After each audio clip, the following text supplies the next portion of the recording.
Assalamualaikum warahmatullahi wabarakatuh. Kembali lagi di channel Misteri Suara Urban.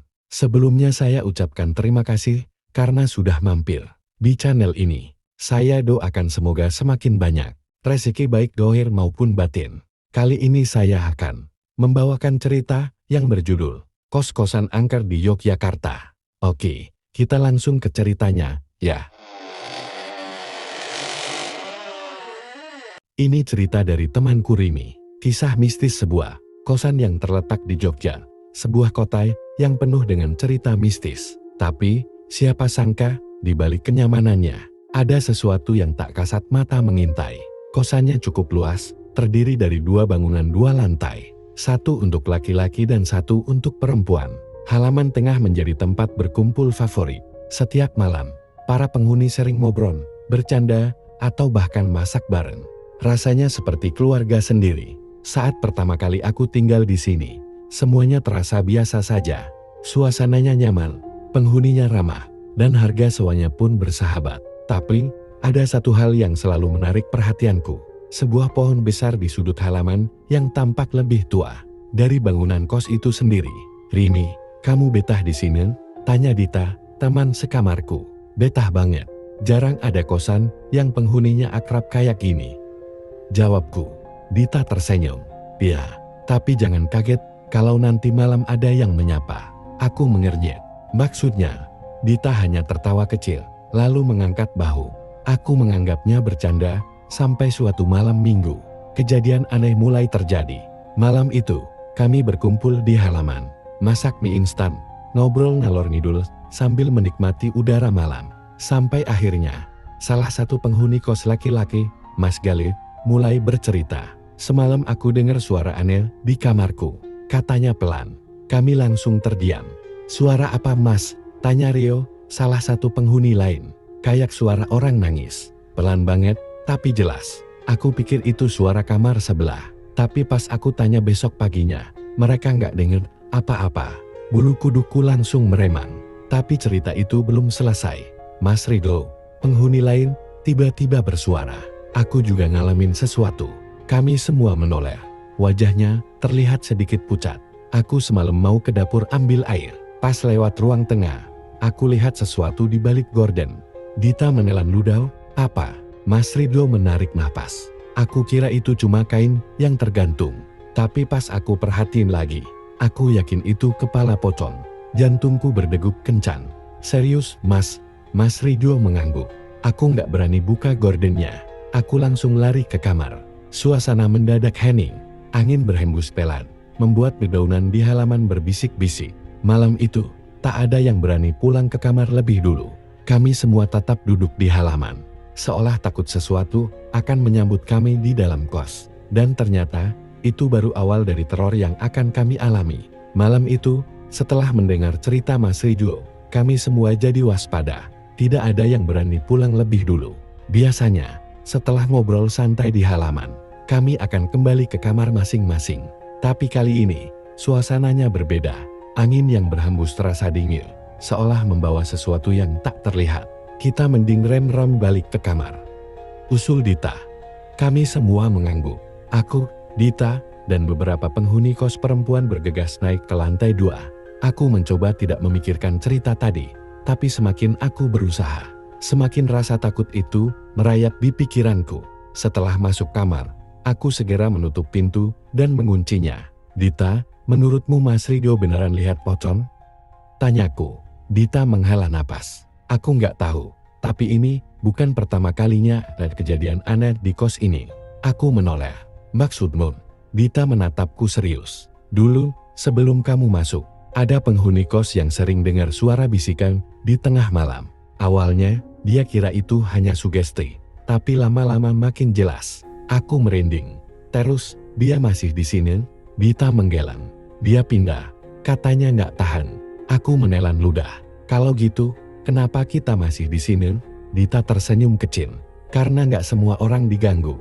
Mungkin cuma orang-orang tertentu yang pantas melihat mereka." Aku langsung menutup selimut. Malam itu, aku berusaha tidur, tapi entah kenapa rasanya gelisah. Setiap kali aku memejamkan mata, aku merasa ada yang mengawasi. Aku mencoba berpikir positif. Mungkin ini cuma efek cerita Mas Ridho tadi. Tapi kemudian, sesuatu terjadi. Sekitar pukul 2 dini hari, aku terbangun. Ada suara lirih di luar jendela. Aku menajamkan telinga. Seperti suara bisikan. Berini. Aku membeku. Aku yakin aku tidak salah dengar. Ada yang memanggil namaku. Pelan-pelan, aku menoleh ke jendela. Aku berharap itu hanya angin. Tapi saat aku melihat keluar, aku merinding sekujur tubuh. Di bawah pohon tua di halaman, ada sesosok bayangan berdiri diam. Aku tidak bisa melihat wajahnya dengan jelas, tapi bentuknya tinggi, kurus, dan berjubah putih. Aku ingin berteriak, tapi suaraku tertahan. Sosok itu diam di tempatnya, tidak bergerak sama sekali. Tapi aku bisa merasakan, ia menatapku. Aku buru-buru menarik selimut, menutup seluruh tubuhku.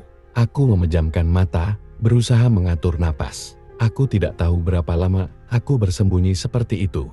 Tapi aku tidak berani membuka selimut sampai pagi tiba. Keesokan paginya, saat aku akhirnya berani melihat keluar, halaman tampak biasa saja. Pohon itu berdiri diam, seperti tidak terjadi apa-apa. Tapi aku tahu, malam tadi, aku tidak sedang bermimpi. Sejak kejadian malam itu, aku mulai merasa tidak nyaman tinggal di kos ini.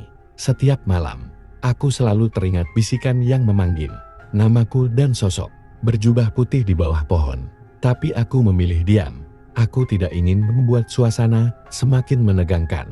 Hari itu, aku dan penghuni kos lainnya tetap beraktivitas seperti biasa. Beberapa teman sibuk dengan tugas kuliah. Ada yang santai di halaman, dan ada juga yang pergi keluar. Aku berusaha mengalihkan pikiranku. Mungkin kalau aku tidak memikirkan hal-hal aneh, semuanya akan terasa lebih normal. Tapi ternyata, gangguan itu belum selesai. Malam itu, kami kembali berkumpul di halaman. Suasananya lebih ramai dari biasanya. Sepertinya semua orang ingin mengusir rasa takut dengan bercanda dan ngobrol lebih lama. Ada yang masih kepikiran kejadian kemarin? Tanya Mas Ridho. Aku, Dita, dan beberapa teman saling pandang. Masih, tentu saja. Tapi kami tidak ingin mengakuinya. Mas Galih menghela napas. Aku sebenarnya mau cerita sesuatu. Tapi takut kalian malah makin gak bisa tidur. Sontak semua orang menoleh. Cerita aja, Mas, kata Rio. Mas Galih mengangguk. Tadi sore, aku sendirian di ruang tengah. Aku santai di sofa sambil main HP. Awalnya biasa aja, tapi tiba-tiba aku ngerasa ada yang merhatiin. Aku mulai merinding. Aku noleh ke arah gorden di pojok ruangan. Lanjut Mas Galih pelan. Dan aku lihat ada sesuatu di baliknya. Bentuknya kayak orang berdiri diam. Dita langsung memegang lenganku. Aku tahu dia juga merinding. Aku nggak berani buka gordennya. Aku cuma diam, berharap itu cuma bayangan atau perasaanku aja. Mas Galih menarik napas dalam. Tapi waktu aku coba alihkan pandangan, aku melihat sesuatu yang bikin aku hampir kabur. Apa Mas? Tanya salah satu anak kos dengan suara bergetar. Mas Galih menelan ludah. Gordennya bergerak sendiri. Padahal nggak ada angin. Semua orang langsung terdiam. Aku merasa jantungku berdegup kencang. Aku buru-buru keluar dan gak balik ke ruang tengah lagi. Lanjut Mas Galih. Sampai sekarang, aku masih takut masuk ke sana sendirian. Kami semua diam. Suasana yang tadinya ramai langsung berubah mencekam. Bayangan tentang sosok di balik gorden itu seolah terukir di benakku. Setelah beberapa saat, Dita berbisik pelan. Mungkin kita perlu nyari tahu tentang kos ini. Aku menoleh. Maksudmu? Dita menatapku serius. Kita nggak tahu sejarah tempat ini. Siapa tahu ada sesuatu di masa lalu yang bikin tempat ini nggak tenang. Aku terdiam. Aku tidak ingin terlalu jauh terlibat dalam hal-hal mistis. Tapi bagian dari diriku ingin tahu apa yang sebenarnya terjadi di kos ini. Malam itu, aku dan Dita memutuskan untuk mencari informasi tentang kos ini. Kami tidak tahu apa yang akan kami temukan. Tapi firasatku berkata, ini baru permulaan. Setelah mendengar cerita Mas Galih, aku dan Dita tidak bisa diam saja. Kami harus mencari tahu lebih dalam tentang pos ini. Aku merasa ada sesuatu yang disembunyikan. Sesuatu yang membuat tempat ini terasa tidak wajar. Pagi itu, kami memutuskan untuk bertanya langsung kepada Bu Sumi, pemilik kos. Beliau sudah tinggal di sini sejak lama, jadi mungkin tahu sesuatu. Saat kami mengetuk pintu rumahnya, Bu Sumi menyambut kami dengan ramah seperti biasa. Ada apa, Rini, Dita? Tumben pagi-pagi ke sini. Aku dan Dita saling pandang. Aku mengumpulkan keberanian. Bu, kami cuma penasaran. Kos ini sudah berdiri sejak kapan, Giai? Bu Sumi tersenyum. Sudah lama. Sejak sebelum ibu lahir. Malah, kos ini dulu rumah keluarga besar. Baru dijadikan tempat kos sekitar 20 tahun yang lalu. Aku mengangguk. Sebelumnya nggak ada kejadian aneh, kan? Bu Sumi terdiam sesaat. Wajahnya berubah sedikit tegang. Aku melihatnya menghela napas sebelum menjawab. Kalian dengar sesuatu? Aku dan Dita tidak langsung menjawab. Tapi dari raut wajah Bu Sumi, aku yakin dia sudah tahu apa yang kami maksud. Ada yang lihat pocong, Bun, kata Dita akhirnya. Bu Sumi langsung menatap kami tajam. Matanya berkaca-kaca. Aku bisa melihat ada sesuatu yang mengganggunya. Bu, kalau ada yang perlu kami tahu, tolong ceritakan, pintaku.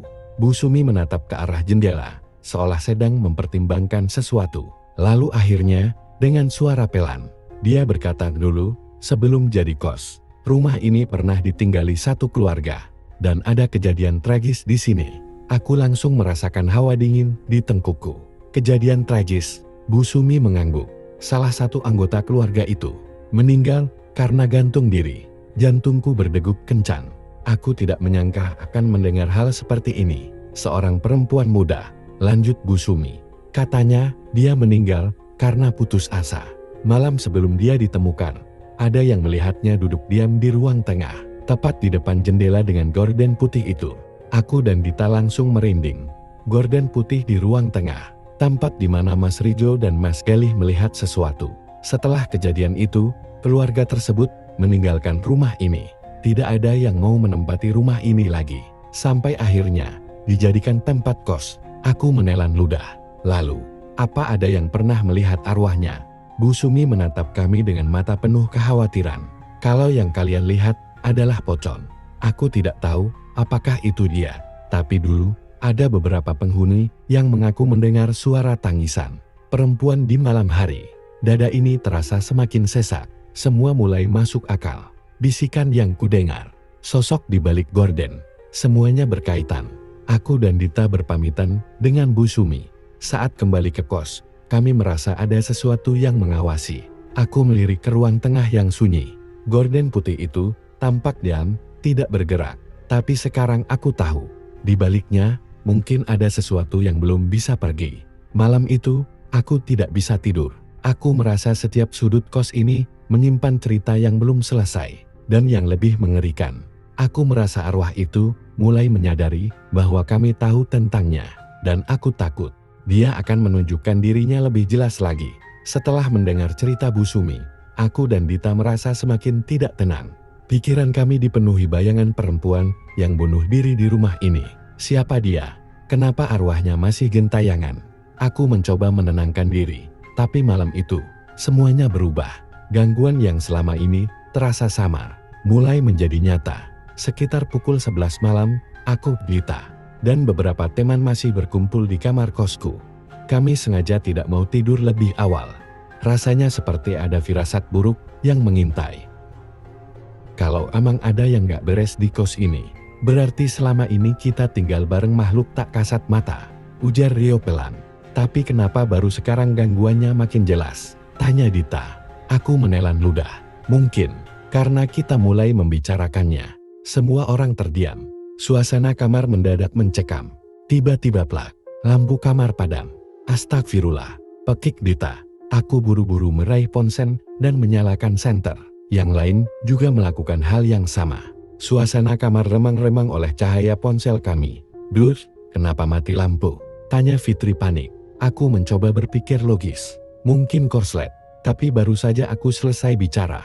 Brak, brak, brak. Sesuatu mengetuk pintu kamar kami keras sekali. Kami semua menahan napas. Tidak ada yang berani membuka pintu. Siapa-siapa itu? Tanya Rio dengan suara bergetar. Tidak ada jawaban. Tapi ketukan itu semakin kuat. Brak, brak, brak. Aku berusaha memberanikan diri. Dengan tangan gemetar, aku berjalan ke arah pintu dan menempelkan telinga. Aku merinding seketika. Di luar ada suara napas berat, seperti seseorang yang berdiri diam di depan pintu. Menghela napas panjang, dalam, dan seram. Aku langsung mundur. Ada sesuatu di luar, bisikku. Dita langsung menarikku. Jangan buka pintunya. Kami semua ketakutan. Suasana semakin mencekam. Lalu tiba-tiba, ketukan itu berhenti. Hening. Tapi sebelum kami bisa bernapas lega, sesuatu yang lebih mengerikan terjadi. Dari sudut kamar, di pojok atas, terdengar suara ketawa pelan. Hihihi.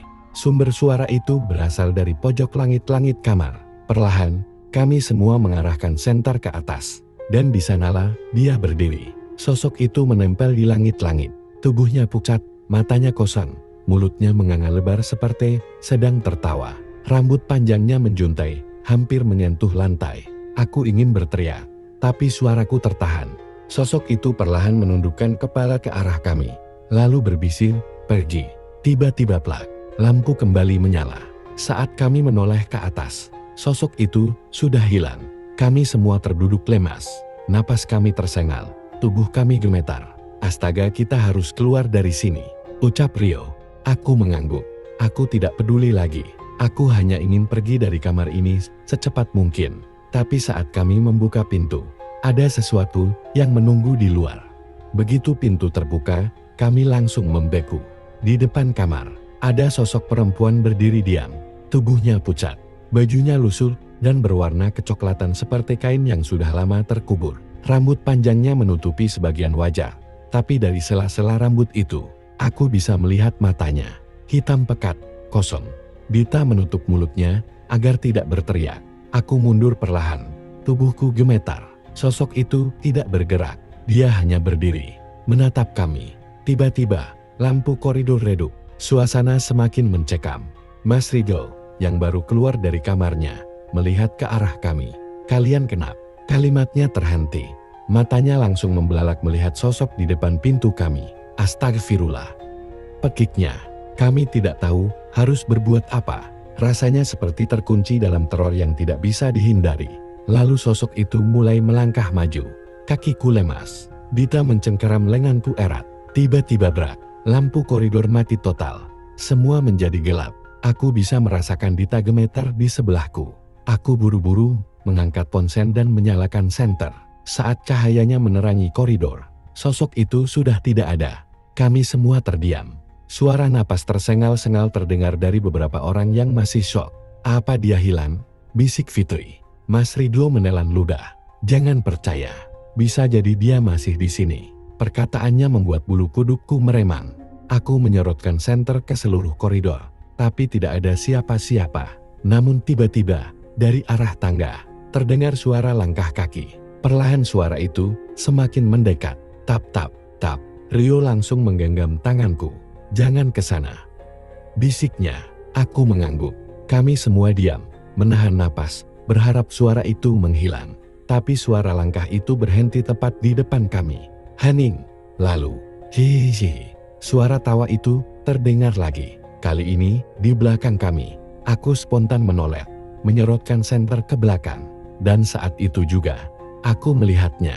Sosok itu ada di pojok langit-langit koridor, menampal seperti laba-laba. Mata hitamnya menatap lurus ke arahku. Mulutnya perlahan terbuka, lebih besar dari ukuran manusia normal. Aku ingin berlari. Aku ingin berteriak. Tapi tubuhku terasa kaku.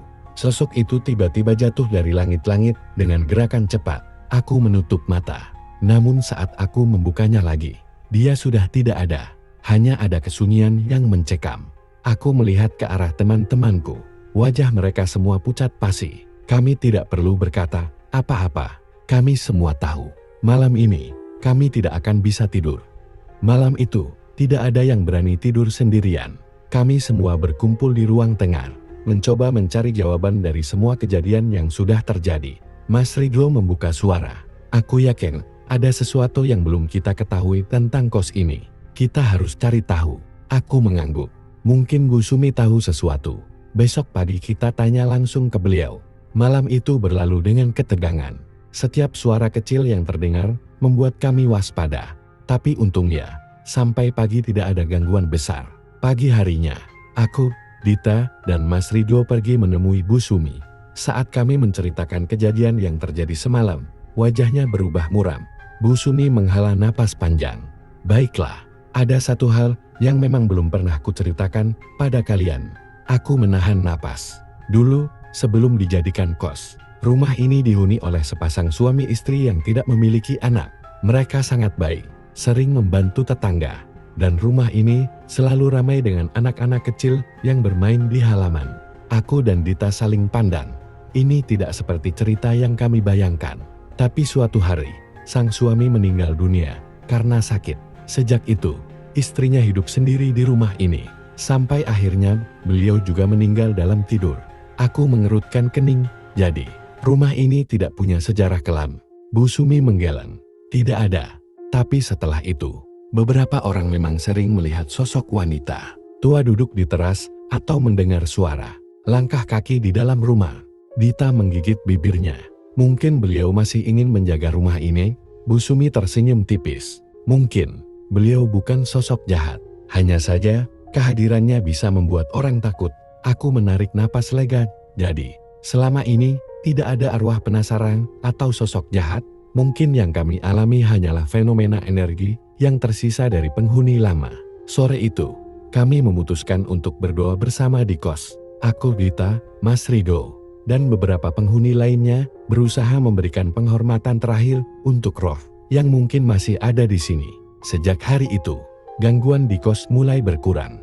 Tidak ada lagi suara ketukan, tidak ada lagi bayangan di balik gorden. Dan untuk pertama kalinya, dalam beberapa bulan terakhir, kami semua bisa tidur dengan tenang. Sepulang dari rumah Bu Sumi, aku dan Dita langsung berkumpul dengan penghuni lain. Kami menceritakan semuanya tentang Rahayu, tentang sejarah rumah ini, tentang arwah yang mungkin masih bergentayangan. Reaksi teman-teman beragam. Ada yang makin ketakutan, ada yang tidak percaya, dan ada juga yang ingin segera meninggalkan kos ini. Tapi satu hal yang pasti, tidak ada yang bisa mengabaikan kejadian-kejadian yang sudah terjadi.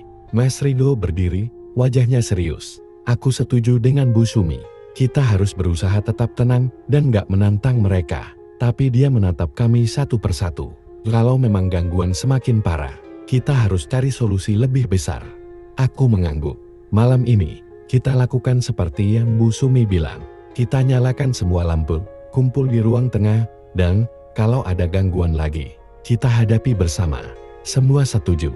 Kami berharap ini malam terakhir kami mengalami teror di kos ini. Pukul 11 malam. Kami semua duduk di ruang tengah, lampu dinyalakan. Beberapa orang membaca doa dalam hati. Suasananya mencekam meskipun tidak ada yang berani mengatakannya. Tiba-tiba, angin dingin berhembus dari arah tangga. Aku merasakan bulu kuduku berdiri. Dita menggenggam tanganku erat. Rini, ada yang gak beres, bisiknya. Berat. Salah satu pintu kamar tertutup sendiri. Kami semua tersantak. Napas kami memburu. Lalu terdengar sesuatu dari dalam kamar itu. Suara tangisan pelan. Jantungku berdebar. Aku menelan ludah. Itu suara Rahayu, bisikku. Mas Rido berdiri. Aku nggak bisa tinggal diam lagi. Dia melangkah menuju kamar itu.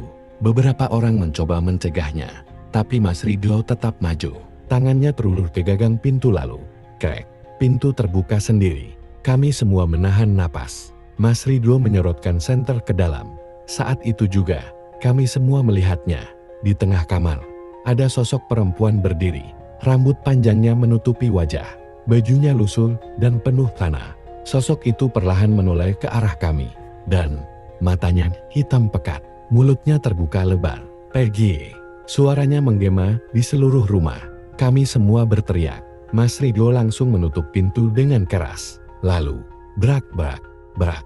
Semua pintu di rumah ini tiba-tiba bergetar sendiri. Angin dingin berhembus semakin kuat. Lampu-lampu mulai berkedip. Aku menutup telinga. Cukup, tolong hentikan.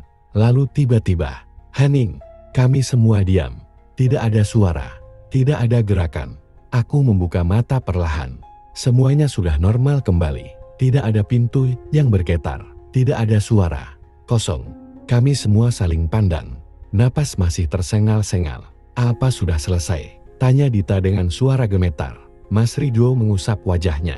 Aku nggak tahu, tapi kita nggak bisa tinggal di sini lagi. Seminggu kemudian, satu persatu penghuni mulai pindah. Tidak ada yang mau bertahan setelah kejadian malam itu. Aku dan Dita juga memutuskan mencari kosan lain. Saat kami mengemasi barang-barang terakhir, aku menatap kosan ini sekali lagi. Di siang hari, bangunan ini terlihat normal. Tapi aku tahu, malam hari akan menceritakan kisah yang berbeda. Sebelum pergi, aku berbisik pelan, "Rahayu, aku nggak tahu kenapa kamu masih di sini. Tapi aku harap kamu bisa menemukan kedamaian." Dan dengan itu, aku melangkah pergi, meninggalkan kosan itu untuk selamanya. Tamat. Terima kasih atas dukungannya. Subscribe, komen, like, dan share. Semoga kebaikan teman-teman dibalas oleh Yang Maha Kuasa. Sampai jumpa pada episode berikutnya. Wassalamualaikum warahmatullahi wabarakatuh.